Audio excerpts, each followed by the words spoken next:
明仔载就要投票咯，天气袂歹，这个投票率应该会冲悬。为着要方便大家会当顺利回乡来投票，这个台铁、高铁甲国道客运今仔日开始连4天有加班车，台铁是来加开87班，高铁是加开54班，这个客运够有优待哦。都顺利嘛，票都有买到哦，有啦哈。交通部长林佳龙来到台中高铁站视察苏运状况。当然要返乡投票啊！我的户籍在台中，嘿。为了影响投票日的回乡人潮车潮，对车站开始台铁加开87个班次，高铁加开54个班次，国道客运嘛加开2300个班次。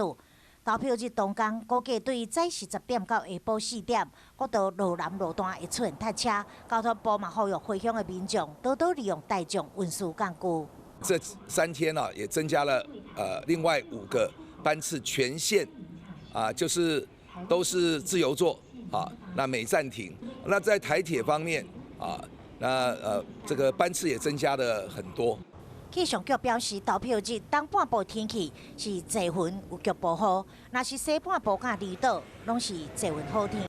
选举日的下午开始，锋面开始逐渐的接近，同时呢，晚间锋面有机会影响到台湾的陆地。天气好，大家出门投票意愿嘛提高，民众伫回乡进前会当先查询交通状况，以免错过投票时间。